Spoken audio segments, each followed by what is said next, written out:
got your video, your second video for our Me to We exercise today, and as it happens, I didn't have much time tonight because I wanted to get in my exercise, my physical exercise, and so here I am at the YMCA. I promise you someday I'd do some taping at the YMCA. I didn't expect that I'd be doing it tonight, but it's actually a great place for me to be taping this because it kind of gets to a question that you asked me.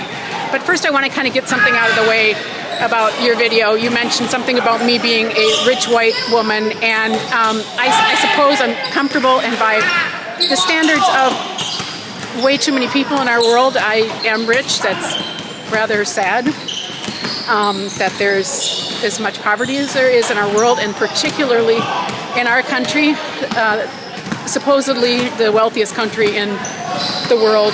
We have children, and many of them children of color and black children, that are starving and being absolutely neglected in terms of their education and in terms of their social development and in terms of their ways of being respected and loved in this world. So monetary riches, if anything, makes me skeptical. And what I would say I am rich in is the opportunity to do some great things just by meeting great people like you through my work. And that's what I seek to become rich with, is learning with people like you and a lot of different people, and somehow or another taking all of this and helping myself help the world in whatever small ways I can. And that gets to the second question, or the question that you asked. And the question you asked was, if there was one thing that I thought we should be working in our world, what would that be? And I don't think that any one person can make that judgment, and I think it's a spectator sport. I think we do a lot of spectator sports in this world, and we sit around and we say, well, we should be working on this, well, we should be working on that, well, this is a problem. But there's far too many people actually doing the work of working on important problems. So what I think we need to be doing, all of us needs to be doing something.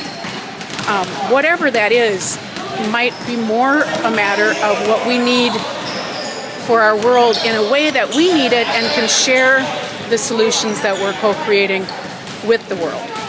And that might sound a little bit dummy, so let me try to be more specific. I think of it as triangulating purpose, passion, and predicament. So each one of us has a place that we're at in life, based on our age, based on our geography, based on circumstances that we have. I'm a single mother with 2 children, so there's certain things that as a parent I need to be very available for. So there's certain things that I maybe could do if I wasn't raising children that I can't. So that's my predicament. And I'm a single mother, so there's an added layer that I can relate to with any single mother out there. I've got guys here that are going to bring in their ideas too. We're talking about what's most important in life.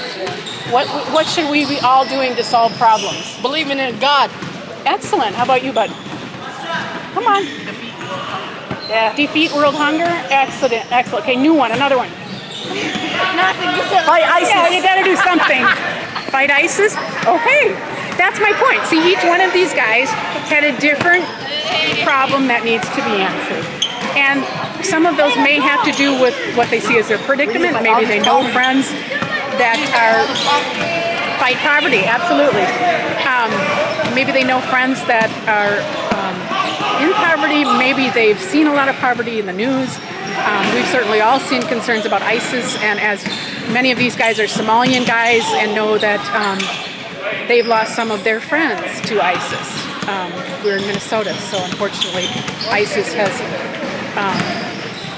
been preying on our boys and sometimes recruiting them. We just had 6 of them arrested by the FBI, and I know their moms, as I am, and dads are probably glad that they're safe at least, and I hope the FBI and our government treats them very fairly, because I'd rather have them here and protected, even if that means that they have to face some court charges rather than in the hands of the evil ISIS. So that's our predicament in my city. There's many more, but whatever it is, where we're at in the world, whatever we're at in the stage in our life, what we've got to do. I'm a writer, so that's part of what I can offer, which gets to the next part. That's the purpose. So for whatever reason, the universe or God or whomever it is that any of us believes in gave me some gifts for writing, so and a desire to write. So that's something I can offer in my work to change the world. But really, I think the most important of all of the things that we have to offer. So that maybe is a purpose, but it's also a passion. And passions, I think, are overstated these days. I think everybody talks about follow your passion. Well, guess what? Following your passion is really nice, but it's also rather selfish. So my question is, how can I follow my passion in a way that also marries in with my predicament? You can see we're all sweating in here. It's kind of hot, but especially in between games. So, passion's great, and I do like writing, so I guess you could say that's a passion. But the more important thing I think we need to have a bucket list for is what is our purpose. So I think if we give it reflection, most of us who are adults, even if we're young adults, can begin understanding that we have certain gifts that whether we like it or not, there's something that we can offer the world. The one that I've noticed in you, as you mentioned in your video, is that you have an unconscious ability to be a leader, and it's not something that maybe you'd ever even seen. So if I were to reflect to you what I think maybe one of your purposes in life, it might be something to do with leading, because you're just so natural at it. You have gifts for it. You have a demonstrated talent for it. You have organized all these people to make videos. They're just amazing videos. So I think each of us looking deeply at what's our purpose and how can we match that with our passions and our predicament to create change in our world that not only solves or addresses something that is sort of personal, that hits our pressure points or makes us really feel deep inside, or maybe is a very personal thing. I'm a single mother, so it's occurred to me to try to do a little bit of work to support single mothers. It's something I share with many black women, many women. It's the big lie that white women aren't just as single mothers as black women are. There's just as many of us. In fact, I think there might, well, I shouldn't say there's more, and maybe there's less, but there's an awful lot of white women. But as so many things, because we're white, people forget that there's a lot of us that are single mothers too. So black women, because of the way that our world has chosen to see things and what you and I have talked about trying to put an end to, we've suddenly decided that all single mothers are black, which is a bunch of bullcrap. And so I just want to finish up by saying then, I didn't answer your question. What's the most important thing we should all be working on in the world to solve it? What's that one thing that if we could get everyone in the world to work on, we should? And I would say it's the only thing that we should work on. They're teasing me saying I saw Tyus Jones here, because Tyus Jones did practice here. I yelled at him once, just like I yelled at this guy. This is Hamza, who taught me how to play basketball. What up, guys? He's my gift. Okay, what's your purpose in life? What should we all be? What should the world be fixing now, Hamza? Let me get back to you in 5 minutes. Wait. Sorry about that. These are my guys. They're always heckling me, and I love it. And they're just great guys. But so my point is what can we, each of us, as we look in our heart, be working on? And the most important thing I think I want to do is help people see what they're, recognize that each one of us has unique gifts. This Hamza that just said he needed 5 minutes, he and I met because he had a problem to solve and I had a problem to solve. He has a gift for playing basketball, and I and my son wanted to play basketball, and we knew nothing about it. So one day, this big hulking black kid invites us to play basketball. He's also got a gift for leadership. I mean, what 14-year-old black boy is going to walk up to a white woman and her son and say, hey, you want to play? What are you recording for? I'll explain it when I'm done. I'm almost done, honey.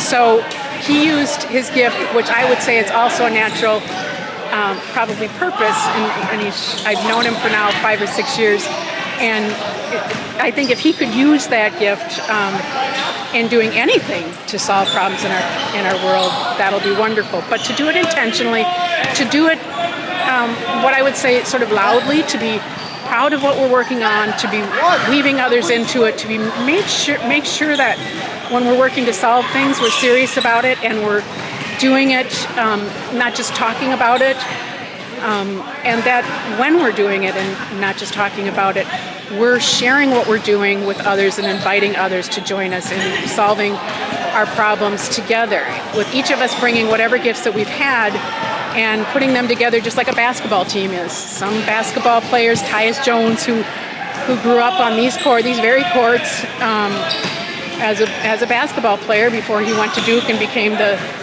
best player in this season in the NCAA and was on this cover of Sports Illustrated. Tyus had a gift for leading and scoring, and others that I saw him play with over the years had a gift for guarding, for setting shots up.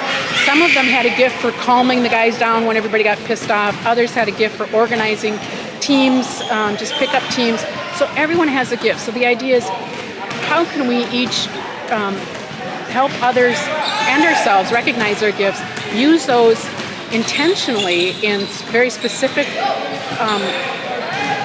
ways of solving problems and co-creating our world. Just like you and I think one thing that we've both discovered that we really care about is race relations, is how can we get over this craziness and really get along and stop seeing color and start seeing content and character.